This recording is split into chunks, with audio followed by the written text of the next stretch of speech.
నమస్కారం, వార్తలకు స్వాగతం. ముందుగా ముఖ్యాంశాలు. బీఆర్ఎస్ పబ్లిక్ మీటింగ్ లో పాల్గొన్న సీఎం కేసీఆర్ రాష్ట్ర అభివృద్ధిని చూసి ప్రజలు గమనించాలని సూచన.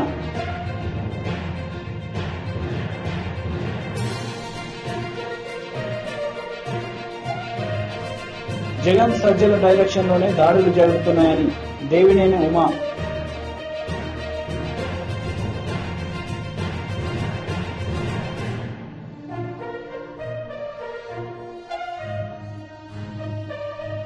బీఆర్ఎస్ పబ్లిక్ మీటింగ్ లో సీఎం కేసీఆర్ పాల్గొన్నారు. తెలంగాణలో జరిగిన అభివృద్ధిని ప్రజలు గమనించాలని ఆయన సూచించారు. ఈ సందర్భంగా ఆయన ప్రసంగించారు. ఎమ్మెల్యేలను మీ అందరినీ కూడా హృదయపూర్వకంగా నేను అభినందిస్తూ ఉన్నాను. బాసర సరస్వతి అమ్మవారి ఆలయాన్ని కూడా చాలా పెద్ద ఎత్తున మనం నిర్మాణం చేసుకోబోతూ ఉన్నాం. రాబోయే కొద్ది రోజులలో దాని పునాది రాయి కోసం అక్కడ నేను రాబోతా ఉన్నా. చాలా అద్భుతమైన ఆలయం నిర్మించుకుంటామని ఈ సందర్భంగా నేను మీ అందరికి తెలియజేస్తా ఉన్నాను. ఒకనాడు మారుమూల జిల్లా, అడవి జిల్లా అని పేరున్నటువంటి ఆదిలాబాద్ జిల్లాలో 4 జిల్లాలు ఏర్పాటు కావటం, ఈ 4 జిల్లాలలో కూడా అంతకుముందు ఒక మెడికల్ కాలేజ్ వచ్చింది. కొత్తగా 3 మెడికల్ కాలేజ్ వచ్చినాయి.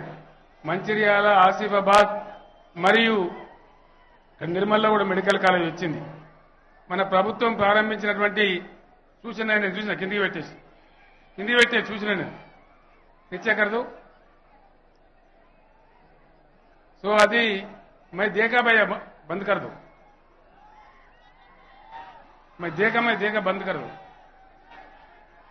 ఈ రోజు ప్రభుత్వం నిర్మిస్తున్న పేదల కోసం నిర్మించే ఇళ్లలో 2000 డబుల్ బెడ్రూమ్ ఇళ్లను ఇంతకుముందే నేను శంకుస్థాపన చేయడం జరిగింది. అవి కూడా ప్రజలకు అందుబాటులోకి వచ్చినాయి. ఆ విధంగా కులాలకు, మతాలకు, జాతులకు కాకుండా 50 మంది ప్రజలు ఎవరు పేదవాళ్ళు ఉంటే వాళ్ళని ఆదుకోవాలనే ఉద్దేశంతో అనేక సంక్షేమ కార్యక్రమాలు మనం చేసుకుంటా ఉన్నాం. గతంలో రెవెన్యూ డిపార్ట్మెంట్ లో చాలా భయంకరమైన దోపిడీ జరిగేది. ఎవరి భూమి ఎవరి చేతులు ఉంటుందో ఎవరికి తెలిసేది కాదు. నిన్న ఉన్న భూమి తెల్లారటాలకు పానీలు మారిపోయేటివి. మీరందరూ కూడా నాకు ఒక మాట చెప్పాలా. ఒక నిమిషం మీరు శాంతం వహించి ఒక మాట నేను మిమ్మల్ని అడుగుతా ఉన్నా. ఈ మధ్య కాంగ్రెస్ పార్టీ నాయకులు ధరణి పోర్టల్ని తీసి బంగాళాఖాతంలో విసిరేస్తామంటున్నారు. అంటే మళ్ళా పైరవికాలు రావాలి, మళ్ళా వీఆర్ఓలు రావాలి. ఇలా రైతు బంధు వస్తా ఉంది. మీరు ఒక మాట ఆలోచన చేయాలి. రైతు బంధు ఏ విధంగా వస్తుంది? రైతు బంధు హైదరాబాద్ లో ప్రభుత్వం బ్యాంకులో వేస్తే ఇక్కడ బ్యాంకు నుంచి మీకు టింగ్ టింగ్ మన మెసేజ్లు వచ్చి ఇలా రైతు బంధు వస్తా ఉంది. ఎవరైనా రైతు చనిపోతే ఏ విధంగా రైతు బీమా వస్తా ఉంది? మీకు ఎవరు కూడా మాట్లాడకుండా, ఒక దరఖాస్తు పెట్టకుండా, ఏ ఆఫీస్కి పోయే అవసరం లేకుండా 8 రోజుల లోపలనే 5 లక్షల రూపాయల చెక్ వాళ్ళ ఇంటికి వస్తా ఉంది. అదేవిధంగా వడ్లు కొంటే, ప్రభుత్వమే వడ్లు కొంటే ఆ కొన్న వడ్ల డబ్బులకు గతంలో చాలా బాధలు పడేది. బీటికి పోయేది, అంగడికి పోయేది, మార్కెట్ కమిటీకి పోయేది, రోజుల తరబడి అక్కడ పడావు పడేది. ఎవరి ఊర్లోనే వాళ్లే అమ్ముకునే విధంగా 7,000 కేంద్రాలు ఏర్పాటు చేసి ఆ కొన్న వడ్ల డబ్బులు కూడా బ్యాంకులో వేస్తే మీకు డైరెక్ట్ మీ బ్యాంకులోకి వస్తా ఉన్నాయి. అంటే ధరని తీసేస్తే ఇవన్నీ జరుగుతాయా? తీసేయన్నా ధరని ఉండన్నా? ఎవరైతే ధరని బంగాళాఖాతంలో ఏమన్నారో వాళ్ళను బంగాళాఖాతంలో ఇసుకుంటారు. ఎవరైతే మళ్ళా వీఆర్ఓలను, పట్వారీలను మళ్ళా మనల్ని పరిచయం చేయడానికి, మన భూములు గోల్మాల్ చేయడానికి ఎవరైతే ఇలా మళ్ళా దుర్మార్గం చేస్తున్నారో, ఇంత బహాటంగా చెప్తున్నారో ఇండియా మొత్తంలో ఎక్కడ లేదు. నేను ఈ మధ్య మహారాష్ట్రకు పోతే ఇది ఎట్లా సాధ్యమైతే సార్, డబ్బులు బ్యాంకులు ఎట్లా ఇస్తారు? కొన్న డబ్బులు కూడా బ్యాంకులు ఇస్తారా? చచ్చిపోతే కూడా బ్యాంకులకు వస్తాయా? రైతు బంధు కూడా క్రమం తప్పకుండా బ్యాంకులకు వస్తుందని వాళ్ళు ఆశ్చర్యపడతా ఉన్నారు. కానీ ఇక్కడ ఉన్నటువంటి ఈ దుర్మార్గులు మళ్లీ పాత పరిపాలన, కాంగ్రెస్ పరిపాలన మనం చూడలేదా? ఆనాడు వీఆర్ఓల దోపిడీ, పానీలు మార్చేయడం, భూమి రికార్డులు మార్చేయడం. ఇలా రిజిస్ట్రేషన్ కావాలంటే 15 నిమిషాలలో అయిపోతా ఉంది. తర్వాత పట్టా కావాలంటే 10 నిమిషాలలో అయిపోతా ఉంది. ధరని తీసేస్తే మళ్ళీ ఎన్ని రోజులు తిరగాలి, ఎన్ని దరఖాస్తులు పెట్టాలి? మళ్ళీ ఒక్కసారి మీరు నాకు గట్టిగా చెప్పాలి, ధరణి ఉన్నానా తీసేయన్నా? ఉన్నానా? మీరు కూడా అట్లే చెప్తున్నారా? నేను ఒక్కడే మిమ్మల్ని కోరుతాను, ఈ దుర్మార్గులు 50 ఏళ్లు దేశాన్ని పరిపాలించి రాష్ట్రాన్ని పరిపాలించి మంచినీళ్ళు కూడా ఇయ్యలే మనకు. ఇవాళ ప్రతి ఇంట్లో నల్లా ఫిట్ చేసి బ్రహ్మాండంగా గోదావరి నుంచి నీళ్లు తెచ్చుకుంటా ఉన్నాం. ఎస్ఆర్ఎస్పీ ఎండిపోకుండా శ్రీరామ్ సాగర్ పునరుజ్జీవ పథకాన్ని పెట్టుకున్నాం. కోట్ల టన్నుల వడ్లు పండించుకుంటా ఉన్నాం. బ్రహ్మాండంగా రైతులంతా నిలబడి ఇలా ధైర్యంగా ముందుకు పోయే పరిస్థితి తెచ్చుకున్నాం. ఈ రాష్ట్రం ఇట్లే ఉండాలంటే ఖచ్చితంగా మీ అందరి మద్దతు, మీ అందరి ఆశీస్సులు బీఆర్ఎస్ పార్టీ కావాలి. తప్పకుండా మీ మద్దతుతోని మరింత ముందుకు పోవాల్సిన అవసరం ఉంది. రాబోయే టర్ములో ఎన్నికలు అయిపోయిన తర్వాత ఇవాళ ఉన్న పద్ధతి కాకుండా ఫుడ్ ప్రాసెసింగ్ ఇండస్ట్రీ అంటే ధాన్యాన్ని ప్రాసెస్ చేసి రైతుకి ఇంకెక్కువ డబ్బులు వచ్చినట్టు మార్కెట్లకు పంపే విధంగా కొత్త ప్రణాళికలు ప్రభుత్వం ఆలోచన చేస్తా ఉంది. ఏ తాలూకా తాలూకాలోనే ఇబ్బడి ముబ్బడి. హెలికాప్టర్ ముఖ్యమంత్రికి పేదల గోడు అర్థం కాదని జనసేన పీఏసీ చైర్మన్ నాదెండ్ల మనోహర్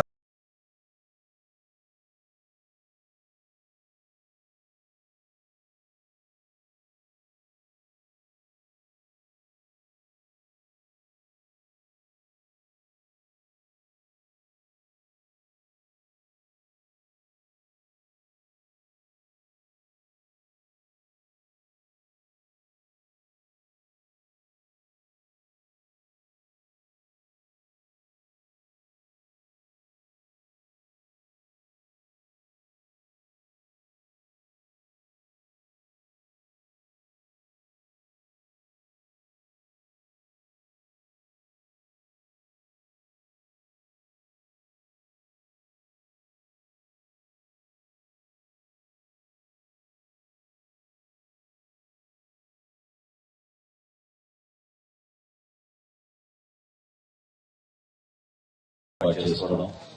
పోలవరం గురించి నేను 2 నెలల క్రితం నేను పవన్ కళ్యాణ్ గారు ఢిల్లీకి వెళ్ళినప్పుడు అక్కడ కేంద్ర మంత్రి గారితో మేము దాదాపు 2 గంటల సేపు సమావేశం ఏర్పాటు చేసుకుని ఆయన చెప్పిన వివరాలు, తర్వాత అనేక ప్రభుత్వ శాఖల నుంచి మాకు వచ్చిన వివరాలు చూస్తే పోలవరం వీళ్ళు ఎవరికి తెలియదు అనుకుని దొంగతనంగా 41.15 మీటర్లకి కుదించారు. 45 మీటర్లు ఉండాల్సిన పోలవరం ఎత్తు 41 మీటర్లకి వెళ్ళి కుదించారు. అది ఎవరికి చెప్పలేదు మన రాష్ట్ర ప్రజానికి.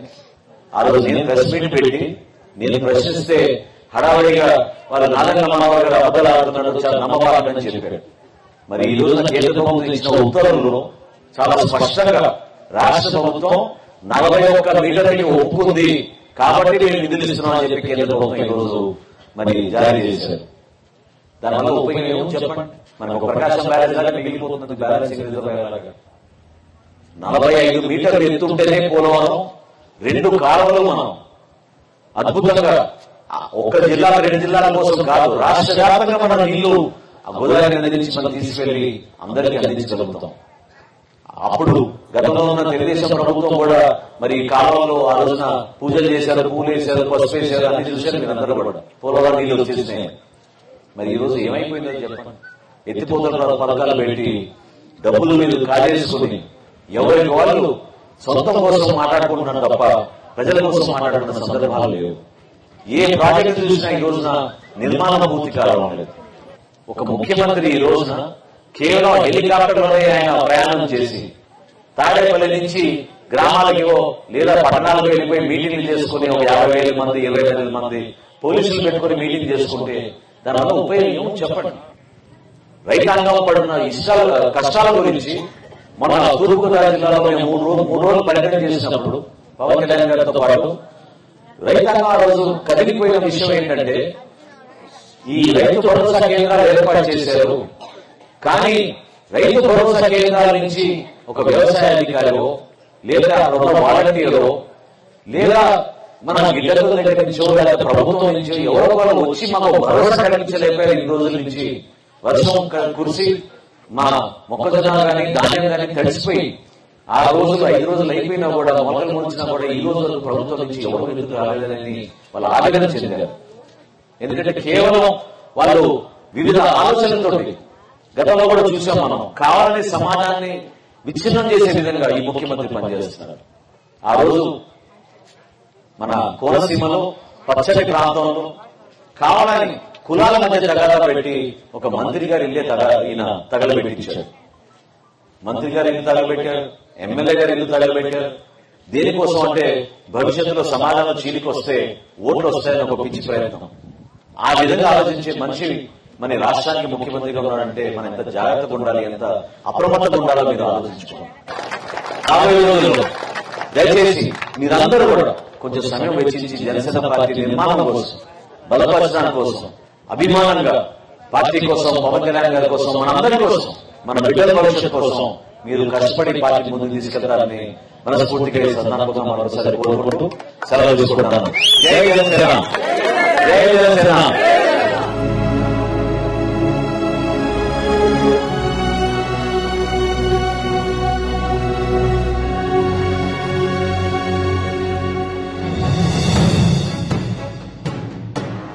తెలంగాణలో కేసీఆర్ చొరవతోనే 24 గంటల కరెంటు వస్తుందని మంత్రి తలసాని శ్రీనివాస్ యాదవ్ అన్నారు.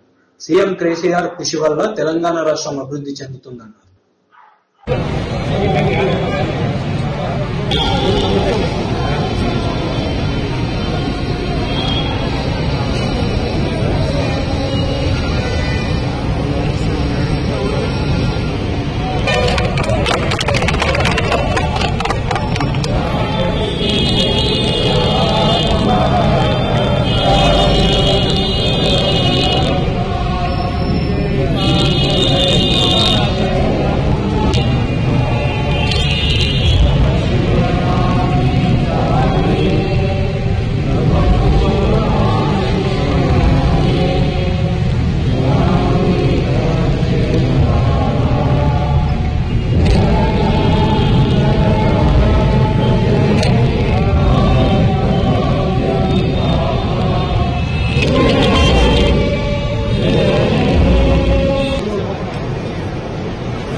స్వాగతోపన్యాసంతో పవర్ఫుల్ మినిస్టర్ గా 1000 ఓట్లు కలిగినటువంటి పవర్ఫుల్ మనిషిగా మన మధ్యకి చేసినటువంటి ముఖ్య అతిథి వర్యులు శ్రీ తలసాని శ్రీనివాస గారికి మరొకసారి హృదయపూర్వక ధన్యవాదాలు.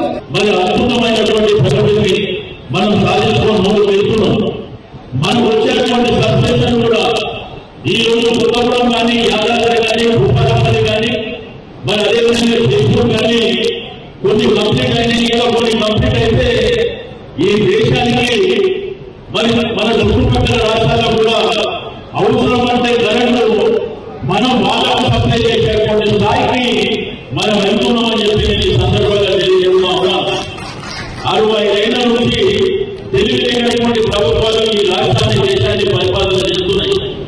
ఎవరికి కూడా సోయి లేదు, ఆలోచన లేదు. ఏ విషయంలో ఏ ప్రగతి ఉండాలనేటువంటి తెలివితేటలు లేదని ఈ దేశం మనకంటే అమెరికా, చైనా లాంటి దేశాలు వెళ్తున్నాయి. కానీ మన దగ్గర అన్ని మనవులు ఉన్నా, మరి మ్యాన్పవర్ ఉన్నా, టెక్నాలజీ ఉన్నా దాన్ని ఉపయోగించుకునే తెలియలేనటువంటి ప్రభుత్వాలు ఈ దేశాన్ని పరిపాలన చేస్తా ఉన్నాయి. కాబట్టి మిత్రులారా, అందరూ ఆలోచన చేయాలంటే ఈ రోజు అద్భుతమైనటువంటి కార్యక్రమాలు మరి ఎలక్ట్రిసిటీ డిపార్ట్మెంట్ ఆధ్వర్యంలో రాష్ట్ర వ్యాప్తంగా కూడా ఈ ఘనంగా విజయోత్సవాలు జరుపుకుంటున్నటువంటి శుభతరంలో మీ అందరి పక్షాన మరి వాళ్ళందరికీ నేను మనస్ఫూర్తిగా అభినందనలు తెలియజేస్తా ఉన్నాను. ఎందుకంటే బ్రహ్మాండమైనటువంటి ప్రగతి సాధించడానికి నీకు లైన్ మైన్ నుంచి మొదలుకొని మరి సీనియర్ ఆఫీసర్స్ వరకు ఎలక్ట్రిసిటీ డిపార్ట్మెంట్ అధికారులకు అందరికీ మరి అదే దాంట్లో పనిచేస్తున్న పూర్తిగా జనతా వరకు ప్రతి ఒక్కరికి అభినందనలు తెలియజేస్తా ఉన్నాం. ఎలక్ట్రిసిటీ ఉద్యోగులని, అందులో పనిచేసే సిబ్బందికి ఆశీర్వాదాలు వస్తున్నాయంటే దానికి ప్రధానమైనటువంటి కారణం వారి యొక్క కృషి, పట్టుదల, దానికి ప్రభుత్వ ప్రోత్సాహం అని చెప్పి నేను ఈ సందర్భంగా తెలియజేస్తా ఉన్నాను. ఇక మన హైదరాబాద్ విషయానికి వస్తే మీకందరికీ తెలుసు, మనం ప్రాపర్ సబ్స్టేషన్లు లేవు. రెండోది, ఎలక్ట్రిసిటీ డిపార్ట్మెంట్ ద్వారా అందేటువంటి కరెంటు కూడా అరకొర మాత్రమే ఆ రోజుల్లో అందుతుంటాయి. మీకు వ్యాపార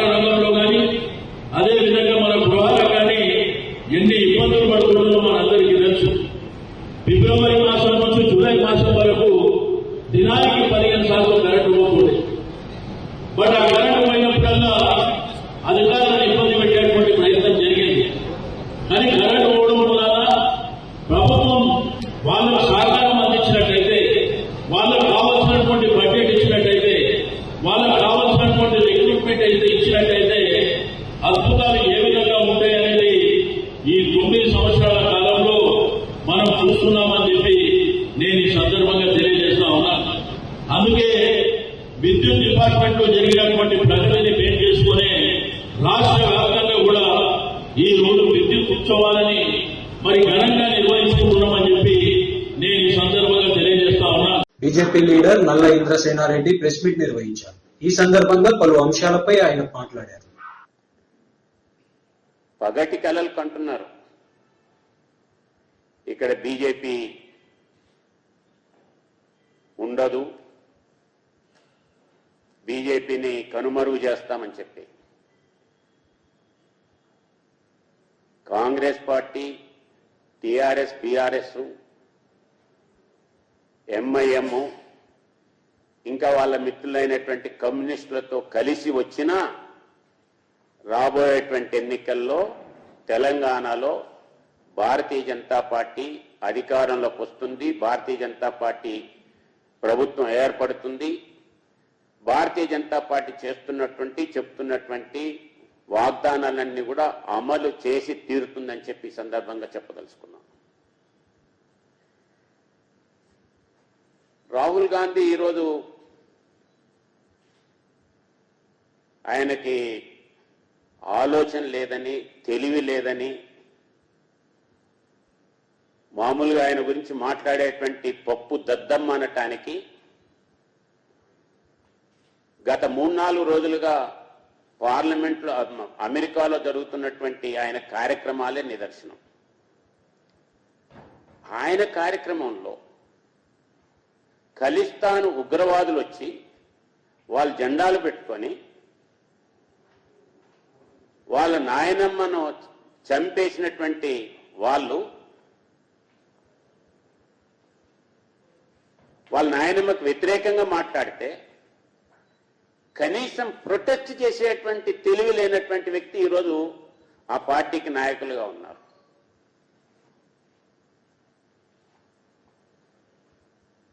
బయట ఎక్కడైనా వెళ్ళినప్పుడు మన దేశం యొక్క గౌరవాన్ని కాపాడాలి. కానీ ఈ దేశాన్ని అగౌరవపరిచేటువంటి కార్యక్రమాలు అక్కడ నిర్వహిస్తున్నా కనీసం దాని గురించి పల్లెత్తు మాట కూడా అననేటువంటి వ్యక్తి ఈరోజు కాంగ్రెస్ పార్టీకి నాయకుడు, దిగిపోయినటువంటి నాయకుడు. రాహుల్ గాంధీ ఉన్నటువంటి కార్యక్రమంలో జాతీయ గీతం పాడుతుంటే సగం మందికి పైన కూర్చొని ఉన్నారు.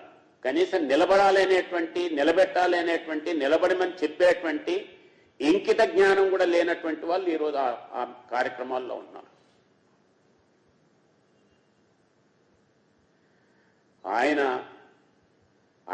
ఆయనే పిఎం క్యాండిడేటు అయినట్టు, పిఎం అయినట్టు, పిఎం అయితే నేను ఈ రకంగా చేస్తానని చెప్పటం ఏదైతుందో ఇంతకుముందు చెప్పినట్టుగా ఆయన ప్రగల్భాలకు ఇదొక తాత్కారం.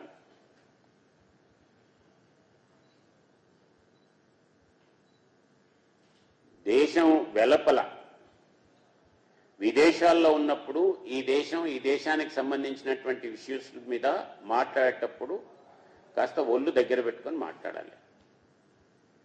కానీ అవన్నీ ఏం లేవు. ఈరోజు ఆయన మీటింగ్స్ ఆర్గనైజ్ చేసేవాళ్ళు ఎవరు?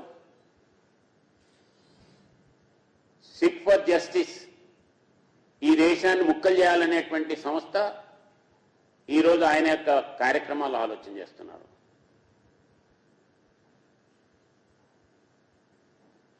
అదే రకంగా ఈరోజు ఆయన కార్యక్రమాలు నారా లోకేష్ సమక్షంలో టీడీపీలో కొంతమంది ముఖ్య నేతలు చేరారు. ఈ సందర్భంగా నారా లోకేష్ మాట్లాడారు. అధ్యక్షతన 45 కుటుంబాలు తెలుగుదేశం పార్టీలో అక్కడ చూడు నా భవిష్యత్ తెలుగుదేశం భవిష్యత్తు రామకోటి రెడ్డి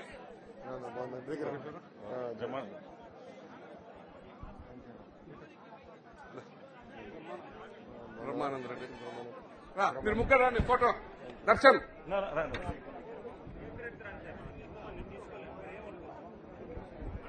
నెక్స్ట్ ప్రసాద్ రెడ్డి సర్పంచ్ మాజీ సర్పంచ్ మిట్టపల్లె వేపిస్తా అందరికి వేపిస్తా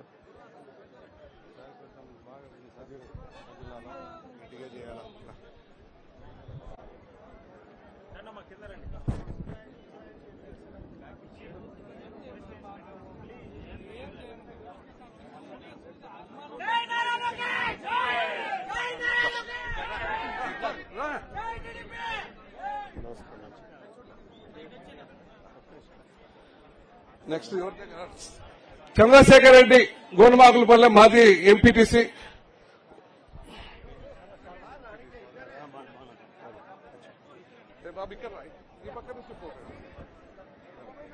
ఓకే ఎవరన్నా ఉన్నారా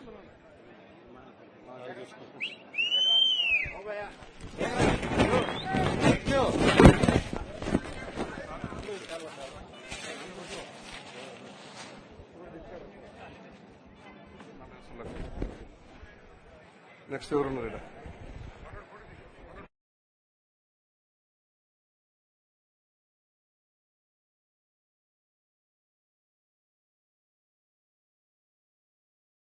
రాణి బాబు లేట్ వద్దు.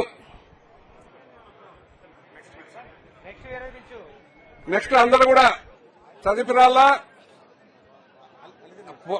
చెప్తా వాళ్ళందరూ కూడా దగ్గరికి రావాలి. చదివిరాల వాళ్ళు కానీ అలాగే పడుదుర్తి వాళ్ళు కానీ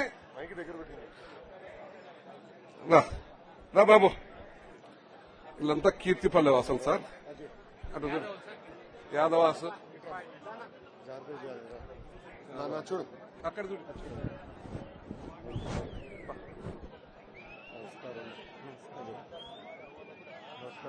లీడర్ సార్ ఆ ఊర్లో అంకిరెడ్డి అని తీసుకో మనోడు కదా నుంచోబా లేదు. పొడదుర్తి ఉన్నారా? అల్లిదనా పొడదుర్తి ఉన్నారు. వీళ్ళు 2 సార్లు సర్పంచ్ 2 సార్లు ఎంపీటీసీ వస్తాను. బాగున్నారా?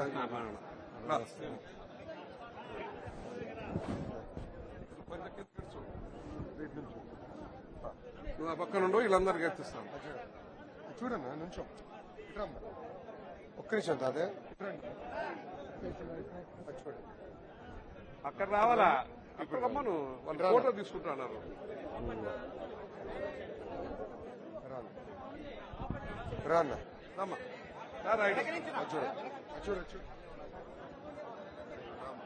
ఇతను అసలు అందరికి సంధానకర్త. అందరినీ మాట్లాడే రాయుడు అంతా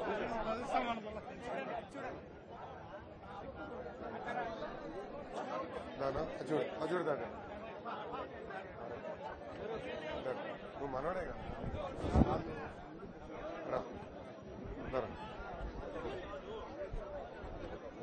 ఎవరినంటే వాళ్ళు ఎక్కించద్దు. మా ఇట్లా నా చేరికలు చేయండి. మిగతాది మన కార్యకర్తలు ఫోటో. జగన్ మరియు సజ్జల డైరెక్షన్ లోనే దాడులు జరుగుతున్నాయని దేవినేని ఉమా ఆరోపించారు. ఈ సందర్భంగా ఆయన మీడియాతో మాట్లాడారు. జరిగిన సంఘటన అంతా కూడా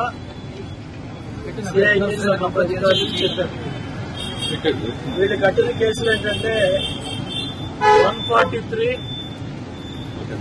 452 రెడ్ విత్ 149 ఐపీసీ. అంటే 7-8 మంది వ్యక్తులు కార్లు వేసుకొస్తారు, స్కూటర్లు వేసుకొస్తారు, కర్రలు తీసుకొస్తారు, మా తలను పాల్గొట్టి చంపుతారు. మీరు పెట్టే కేసు 147, 542 రెడ్ విత్ 149 ఐపీసీ. ఇది రాజారెడ్డి రాజ్యాంగం. ఇవాళ మనందరం వచ్చామండి. ఎస్పీ ఆఫీస్కి వెళ్ళాం. మన చేతిలో కాగితాలు ఉన్నాయి.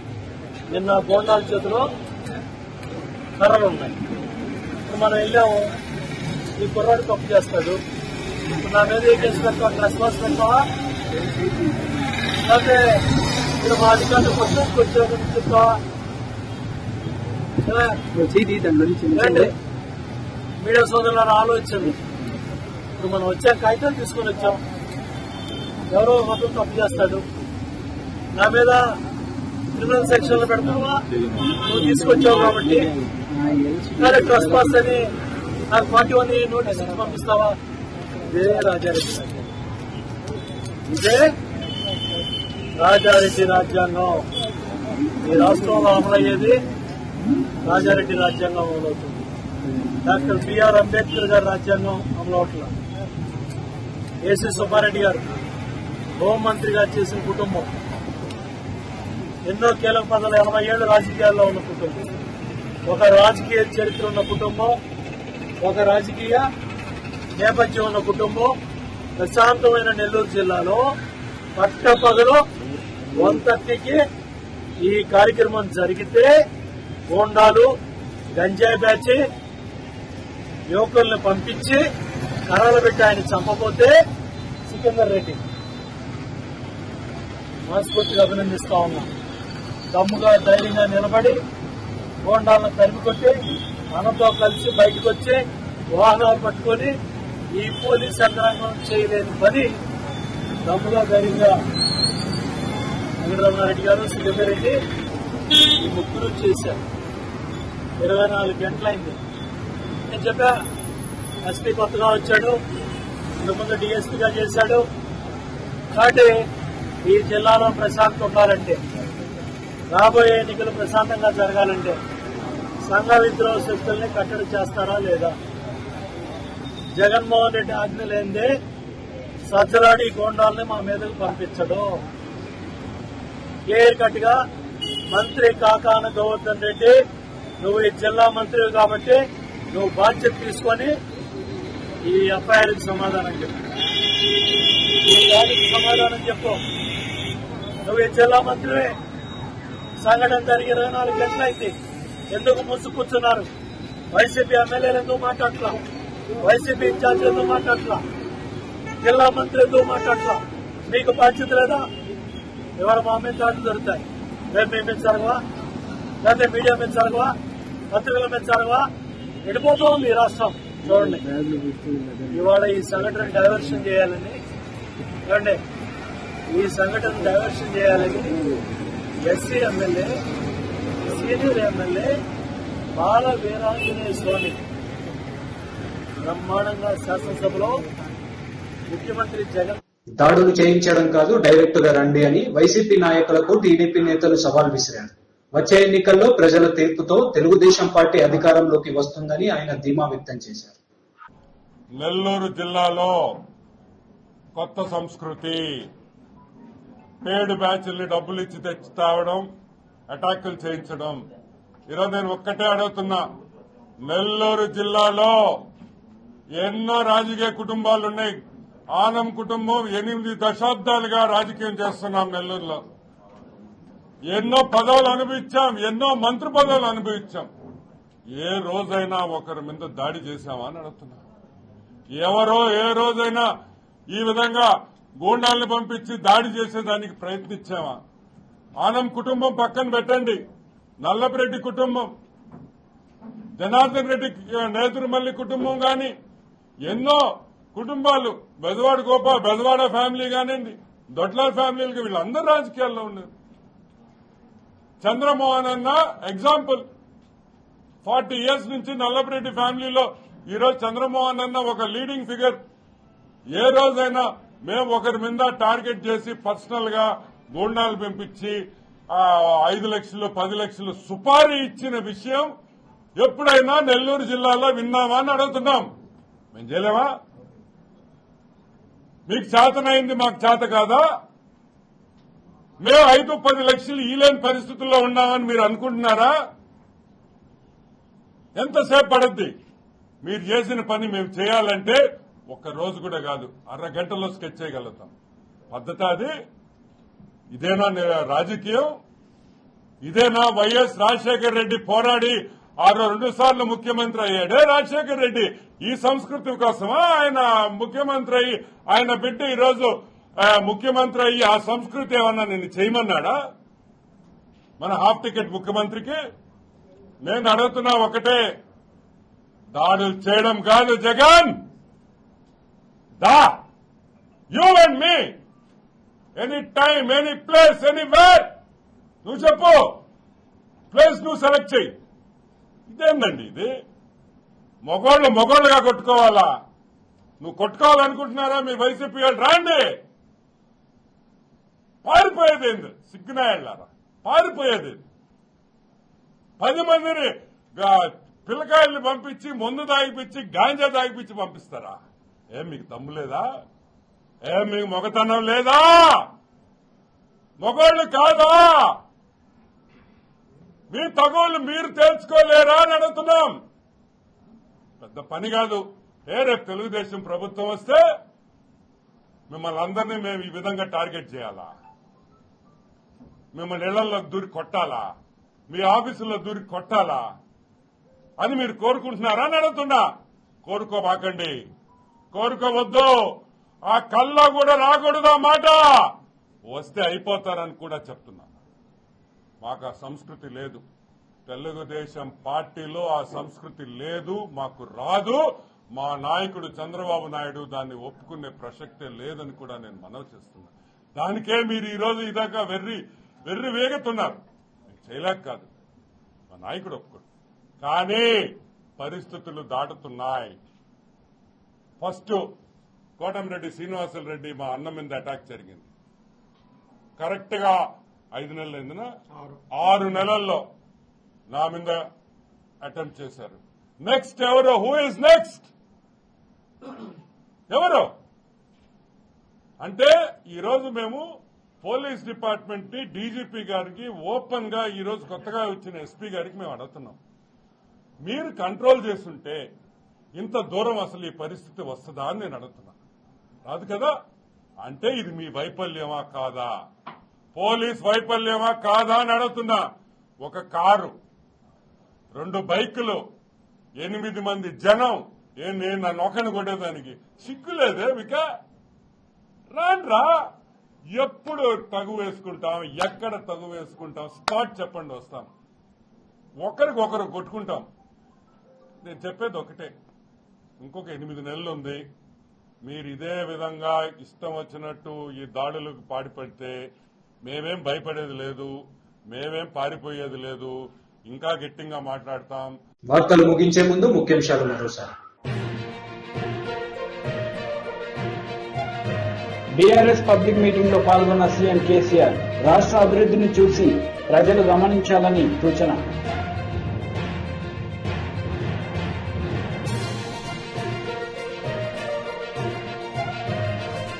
జగన్ సజ్జల డైరెక్షన్ లోనే దాడులు జరుగుతున్నాయని దేవినేని ఉమా.